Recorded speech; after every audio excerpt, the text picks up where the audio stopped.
রাজধানীর কড়াইল বস্তিতে ভয়াবহ আগুন লেগেছে। বিকেল ৫টা ২২ মিনিটে আগুন লাগার খবর পায় ফায়ার সার্ভিস। প্রথমে ফায়ার সার্ভিসের ৭টি ইউনিট আগুন নেভানোর কাজে যোগ দেয়।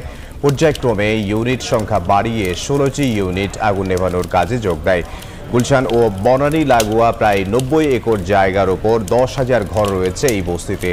চলতি বছর ২১শে ফেব্রুয়ারির মধ্যরাতে ওই বস্তিতে লাগা আগুনে পুড়ে যায় অন্তত ডজন খানেক ঘর। গেল বছরের ২৪ মার্চ ও ১৮ ডিসেম্বরও আগুনে পড়ে কড়াইল বস্তি। পানি মারার যেই পরিস্থিতি তা কিন্তু এখনো ফায়ার সার্ভিস তৈরি করতে পারেনি। এর পিছনে যেমন উৎসুক জনতা রয়েছেন এবং এই এলাকার রাস্তাঘাট কিন্তু প্রচণ্ড সরু এবং আশেপাশে যে দোকানগুলো রয়েছে আপনারা যদি একটু আশেপাশে দেখতে পারবেন হয়তো সব দোকান এখন বন্ধ রয়েছে, কিন্তু তারপরও স্থানীয় মানুষজনদের ভিড় এবং ফায়ার সার্ভিস এবং গণমাধ্যম কর্মীদের যেই ভিড়টি রয়েছে সেই ভিড় কিন্তু এখনো এই স্থানে রয়েছে। দর্শক আপনারা কিন্তু জানেন গত বেশ কয়েক বছর ধরে কিন্তু এই এলাকাটি একটি বেশ সংবেদনশীল স্থান হিসেবে কিন্তু বিবেচিত আছে। এই বছর ২২শে ফেব্রুয়ারিও কিন্তু এই স্থানটিতে আগুন লেগেছিল এবং গত বছরও কিন্তু কড়াইল বস্তির এই বউবাজার এলাকাটিতে আগুন লেগেছে। প্রত্যেকবারই কিন্তু আক্রান্ত ব্যক্তিরা অভিযোগ জানান যে এই স্থানে কোনো আগুন নেভানোর জন্য পর্যাপ্ত কোনো সুযোগ নেই এবং আগুন লাগার পরিস্থিতিও কিন্তু এই জায়গায় তৈরি হওয়ার অনেক সম্ভাবনা রয়েছে। তারপরেও কিন্তু এলাকা নিয়ে কোনো ধরনের কোনো উন্নয়নমূলক কর্মকাণ্ড, আগুন নির্বাপন বিষয়ক এবং অগ্নিকাণ্ডের দুর্ঘটনা বিষয়ক কোনো ধরনের পদক্ষেপ কিন্তু নেওয়া হয়নি। ঠিক এই কারণে কিন্তু এই এলাকাবাসীদের মধ্যে, আক্রান্ত ব্যক্তিদের মধ্যে আমরা প্রচণ্ড ক্ষোভের সঞ্চার দেখতে পেরেছি। ঠিক একটু আগেও যে আপনারা নিচের যে স্থানটিতে রয়েছে সেই নিচের স্থান থেকে যে আমরা হেঁটে হেঁটে যাচ্ছিলাম, আমাদের কিন্তু প্রায় সকলেই অভিযোগ জানাচ্ছিলেন যে ফায়ার সার্ভিস দেরি করে এসেছে, এই আগুনের ঘটনা আমাদের এর আগে কোনো ক্ষতিপূরণ দেওয়া হয়নি। এর আগেও যখন আমরা জানি প্রায় ৮০-৯০টির মতো ঘর কিন্তু কড়াইল বস্তিতে পড়ে গেছে, তারও কিন্তু ক্ষতিপূরণ ওই সময়ের ক্ষতিপূরণ তারা পাননি বলে আমাদেরকে আজকে তারা অভিযোগ জানিয়েছিলেন। দর্শক ৫:৩০ এই অগ্নিকাণ্ডের ঘটনায় যে আগুন, সে আগুন কিন্তু এখনো দাউ দাউ করে জ্বলছে। আপনারা কিন্তু ছাদের এখান থেকে দেখতে পাচ্ছেন ফায়ার সার্ভিস তাদের পানির কার্যক্রম শুরু না করতে পারলো এলাকাবাসী যতটুকু পারে আসলে তাদের যতটুকু সহায় সম্বল রয়েছে তা দিয়েও কিন্তু আগুন নেভানোর কাজ করছে। ঠিক টিনের ছাদের সামনেই কিন্তু প্রায় কিশোর বয়সী একটি ছেলে রয়েছে, সেও কিন্তু একটি বালতিতে পানি নিয়ে কিন্তু আগুন নেভানোর তার যথাসম্ভব চেষ্টা, সেই প্রচেষ্টা কিন্তু তারা চালিয়ে যাচ্ছেন এবং সবার মধ্যে কিন্তু এক ধরনের শঙ্কা এবং উৎকণ্ঠা কাজ করছে। আমরা যে কয়েকজন আক্রান্ত বা এলাকাবাসীর সাথে কথা বলেছি, তারাও কিন্তু আমাদেরকে জানিয়েছেন যে প্রায় ১ ঘন্টা পার হয়ে গেলেও এখন পর্যন্ত কিন্তু আগুন একেবারেই নিয়ন্ত্রণে আসেনি এবং আগুন নিয়ন্ত্রণের জন্য যে কাজ শুরু করা, অর্থাৎ কিনা পানি এবং বালি মিশ্রিত যে বিষয়গুলো, যে জলীয় বস্তুগুলো আসলে অগ্নি নির্বাপনের কাজে ব্যবহার করা হয়, তার কোনো প্রসেস আমরা কিন্তু দেখতে পাচ্ছি না।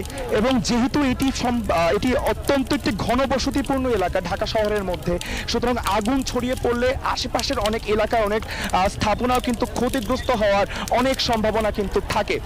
আমরা যখন আক্রান্ত ব্যক্তিদের সাথে কথা বলছিলাম, তারা কিন্তু আমাদেরকে জানাচ্ছিলেন এই এলাকায় কিন্তু একেবারেই নিম্নবিত্তদের বসবাস, যারা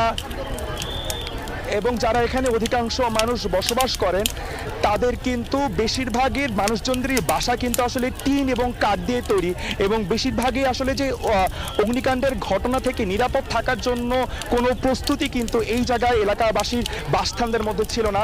টিনের ঘর হওয়ার কারণে কিন্তু খুব সহজেই অগ্নিকাণ্ডের ঘটনাগুলো বা অগ্নিকাণ্ড কিন্তু আসলে ছড়িয়ে পড়তে পারে এবং আপনারা যেই ধোঁয়াটি, এত বড় ধোঁয়ার একটি কুণ্ডলী দেখতে পাচ্ছেন, তার বেশিরভাগই কিন্তু আসলে টিন পোড়ার কারণে যেই ধোঁয়াটি হয় বা বাসার মধ্যে যেই আসবাবপত্র রয়েছে তা পোড়ার কারণে হয়, তা কিন্তু হচ্ছে।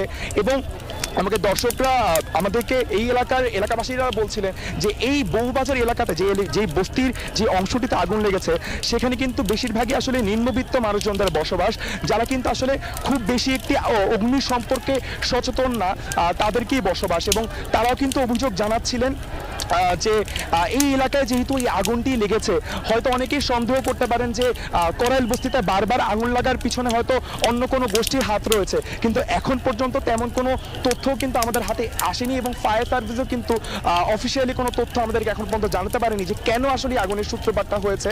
তবে কিছু মানুষ আমাদেরকে বলেছেন যে আজকে বিকেল ৫:৩০টার দিকেই কিন্তু চায়ের দোকান থেকে আগুনের সূত্রপাত হয়েছে, অর্থাৎ কিনা চায়ের দোকানের যে চুলাটি রয়েছে সেই চুলার আগুন থেকে আগুন ধরনের সূত্রপাত হতে পারে বলে অনেকেই আজকে কিন্তু সন্দেহ করছেন। কিন্তু আগুন যখন সূত্রপাত হয় তার আধা ঘন্টা পরেও কিন্তু আমরা দেখেছি যে ফেসবুকে কিন্তু অনেক এলাকাবাসী, অনেক দর্শক কিন্তু ফেসবুকে লাইভ করছিল। সেখানে কিন্তু আগুনের পরিমাণটা আসলে প্রায় মাঝারি একটি অংশ ছিল এবং খুব একটি ঘর বাড়ি আসবাবপত্র পুড়তে আমরা কখনো দেখিনি। এবং আমরা অনেকেই বলছিলাম যে ঠিক পাশেই যেহেতু একটি জলাশয় রয়েছে, সেখান থেকে হয়তো ফায়ার সার্ভিস খুব সহজেই অগ্নি নির্বাপনের কাজটি করতে পারবে।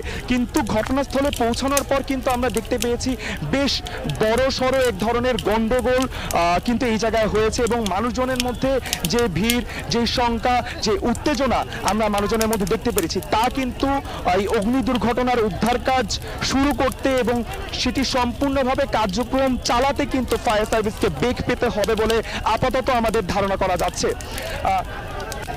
দর্শক, এই পুরো এলাকাটাই কিন্তু সরু রাস্তা রয়েছে, আশেপাশে প্রচুর দোকান রয়েছে, মানুষজনের ঘরের যে বিল্ডিংগুলো, সেই বিল্ডিংয়ের বের হওয়ার রাস্তাও কিন্তু এই জায়গায় বেশ সরু। আমরা যখন এখান থেকে প্রায় 15-20 মিনিট দূরে কিন্তু আমাদের গাড়ি রেখে আসতে হয়েছে এবং আমাদের ফায়ার সার্ভিসের গাড়িগুলোও কিন্তু আসলে প্রায় ওই 20 মিনিট দূরত্ব রয়েছে।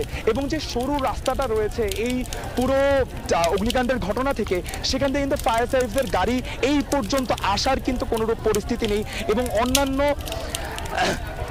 এবং আমরা কিন্তু দেখতে পেয়েছি যে পুরো রাস্তা জুড়ে কিন্তু বিভিন্ন মিনি ট্রাক, রিক্সা কিন্তু তারা আসলে দাঁড় করে রেখেছিলেন। আমরা জানতে চেয়েছিলাম যে কেন এই জায়গায় দাঁড় করে রেখেছিল এই ধরনের মিনি ট্রাকগুলো। অনেকে আমাদের জানিয়েছেন যে এখানে একটি গ্যারেজ রয়েছে, সেই গ্যারেজ থেকে বাড়িগুলো আসলে আগুন থেকে নিরাপদে রাখতে তারা আসলে রাস্তায় গাড়িগুলো রেখে দিয়েছে। বাট এর ফলে কিন্তু প্রচন্ড একটি যানজটের পরিস্থিতি এই জায়গায় তৈরি হয়ে গেছে এই সরু রাস্তায়। দর্শক, সর্বশেষ তথ্য অনুযায়ী ফায়ার সার্ভিসের 16টি ইউনিট কিন্তু বর্তমানে অগ্নিকাণ্ড দুর্ঘটনার কাজে, উদ্ধার কাজে বর্তমানে কর্মরত রয়েছেন। এবং আমরা কিন্তু এই মুহূর্তে নিচ থেকেও দেখতে কিন্তু পাচ্ছি যে মানুষজন, ফায়ার সার্ভিসের লোকেরা কিন্তু ভিড় ঠেলে, উৎসুক জনতা এবং যে আবেগী আক্রান্ত যে এলাকাবাসী রয়েছেন, সেই ফায়ার সার্ভিস কর্মীরাও কিন্তু তাদেরকে এক ধরনের ঠেলে তাদের কাজ করতে হচ্ছে। আমাদের যে ফায়ার ফাইটাররা রয়েছেন তারাও কিন্তু বেশ বেগ পেতে হচ্ছে এই সরু এলাকায় কাজ করার জন্য। দর্শক, আপনারা কিন্তু দেখতে পাচ্ছেন এই শুধুমাত্র কিন্তু ফায়ার সার্ভিসের কর্মীরা নয়, এলাকাবাসী যেমন রয়েছে তেমন একটু আগেও কিন্তু আমরা রেড ক্রিসেন্টের ভলান্টিয়ারদেরও দেখতে পেয়েছি। তারাও কিন্তু আসলে তারাও কিন্তু এলাকাবাসীদেরকে আসলে সচেতন করার মাধ্যমে, তাদেরকে নিয়ন্ত্রণ করার মাধ্যমে একভাবে রাস্তার ভিড়টা কমানোর চেষ্টা করছেন। তবে তেমন কোনো অগ্রগতি কিন্তু আমরা দেখতে পাচ্ছি না। দর্শক, এখনো কিন্তু আগুনের শিখা তেমন কমেনি, এখনো কিন্তু তেমন অগ্নিকাণ্ডের তেমন শিখা আমরা এখনো কমতে দেখিনি। দর্শক, এই মুহূর্তে করাইল বস্তির অপর প্রান্তে রয়েছেন আমাদের সহকর্মী মুরসালিন হক জুনায়েদ। আমরা সরাসরি চলে যাচ্ছি মুরসালিনের কাছে। রাজধানীর মহাখালীর পার্শ্ববর্তী যে করাইল বস্তি সংযোগস্থল বনানী গুলশানের পার্শ্ববর্তী যে বস্তিটি, বেশ দীর্ঘদিন সময়ের এই পুরনো এই বস্তিটিতে বিকাল 5:22 নাগাদ ফায়ার সার্ভিসের তথ্য মতে তারা খবর পান এই অগ্নিকাণ্ডের ঘটনাটি এবং এরপর থেকেই আগুন নিয়ন্ত্রণের জন্য একে একে কাজ শুরু করে ফায়ার সার্ভিসের একাধিক ইউনিট। এখন পর্যন্ত 11টি ইউনিট কিন্তু এই অগ্নিকাণ্ড নিয়ন্ত্রণের কাজে নিয়োজিত রয়েছে। এই ফায়ার সার্ভিসের যেই আগুন নেভানোর কাজে নিয়োজিত যে কর্মীরা এবং গাড়ির যে যাতায়াত, সেই যাতায়াত নিরবচ্ছিন্ন করার জন্য এখন পর্যন্ত যেই সড়কটি দেখা গিয়েছে 16টি ইউনিট তাদের যথাযথভাবে যাতায়াতের জন্য কিন্তু মহাখালী পার্শ্ববর্তী যেই TNT কলেজ রয়েছে সেই কলেজের সড়কটি বন্ধ রয়েছে এবং এখন পর্যন্ত যেহেতু বস্তি এরিয়া এবং এই বস্তি এলাকায় যেই বিষয়টি দেখা গেছে যে প্রচুর ঘনবসতির কারণে আমরা এই চলতি পথে যেটি দেখেছি যে যারা অগ্নিকাণ্ডের যে মূল ঘটনাস্থল তার নিকটবর্তী যারা রয়েছেন এই বস্তিতে অবস্থানকারী, তারা কিন্তু তাদের মালামাল সহ নিরাপদে বেরিয়ে যাওয়ার চেষ্টা করছেন এবং এখন পর্যন্ত এই ঘনবসতিপূর্ণ বস্তিতে যেই বিপুল পরিমাণ মানুষ রয়েছেন, তাদেরকে নিরাপদে সরিয়ে দেয়া এবং আগুন নেভানোর কাজ নিরবচ্ছিন্ন করতে পুলিশের বাহিনী তারা কিন্তু যাচ্ছেন ঘটনাস্থলের দিকে এবং ফায়ার সার্ভিসের আরও ইউনিট যারা পথে রয়েছেন সেগুলোকে আগুনের নিকটবর্তী করার সর্বোচ্চ চেষ্টা চলছে। বিকেল 5টা 22 মিনিটে যে এই অগ্নিকাণ্ডের খবরটি পাওয়া গেছে সেটি বলা চলে যে 1.5 ঘন্টারও বেশি সময় পেরিয়ে গেছে এবং এই সময়ের মধ্যে আগুন নিয়ন্ত্রণের কোনো পরিস্থিতি কিন্তু এখন পর্যন্ত দেখা যায়নি। করাইল বস্তির এই যে বিষয়টি এখন পর্যন্ত যেই জানা গেছে যে ফায়ার সার্ভিসের এখন পর্যন্ত সবশেষ যদি 2 বছর পরিসংখ্যান দেখা যায় যে 2023 সালে সারা দেশে যত অগ্নিকাণ্ড ঘটেছে তার মধ্যে 150-রও বেশি কিন্তু বস্তিতে অগ্নিকাণ্ড ঘটেছে এবং 24 সালে প্রায় 84টির মতো কিন্তু বস্তিতে অগ্নিকাণ্ডের ঘটনা ঘটেছে এবং করাইল বস্তিটি রাজধানীর যেহেতু অন্যতম ঘনবসতিপূর্ণ একটি বস্তি এবং সেই বস্তিতে চলতি বছরের ফেব্রুয়ারিতেও কিন্তু আগুনের এই ঘটনাটি ঘটে। পাশাপাশি গেল বছরও এখন পর্যন্ত গেল বছরের মার্চ এবং ডিসেম্বর এই 2 মাসেও কিন্তু অগ্নিকাণ্ডের ঘটনা ঘটেছে এবং সার্বিকভাবে সবচেয়ে বেশি আগুনের যে ঘটনা এখন পর্যন্ত দেখা যায় যে মোটামুটিভাবে শুষ্ক মৌসুমে নভেম্বর থেকে মার্চ পর্যন্ত এই সময়টিতে অগ্নিকাণ্ডের যেই বড় ধরনের ঘটনাগুলো ঘটে থাকে তার একটি রাজধানীতে যেই ঘটনা ঘটে সেখানে বস্তি যে এলাকা সেটি একটি বড় ধরনের উল্লেখযোগ্য হিসেবেই কিন্তু থাকে এবং বছরে অন্তত 2 বার করাইল বস্তিতে আগুনের ঘটনা ঘটার যেই পূর্ববর্তী রেকর্ড সেটি কিন্তু তাই বলে।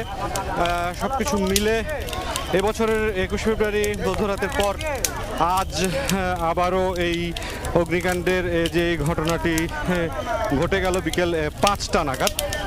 আমরা একটি অবস্থানে গিয়ে আগুনের যে চিত্র সেটি আরেকটু ভালোভাবে দর্শকদের দেখানোর জন্য চেষ্টা চালিয়ে যাচ্ছি।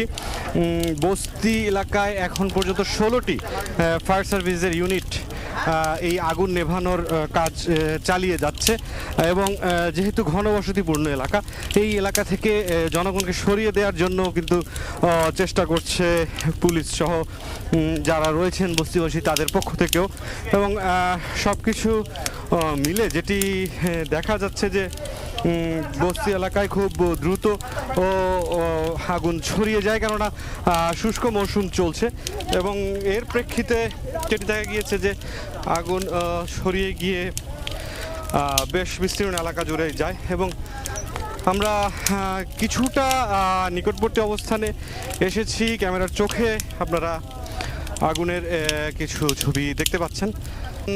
যেই বিষয়টি প্রায় বেলা 5টা 22 মিনিটে ফায়ার সার্ভিস জানিয়েছে যে করাইল বস্তিতে এই অগ্নিকাণ্ডের ঘটনাটি ঘটেছে।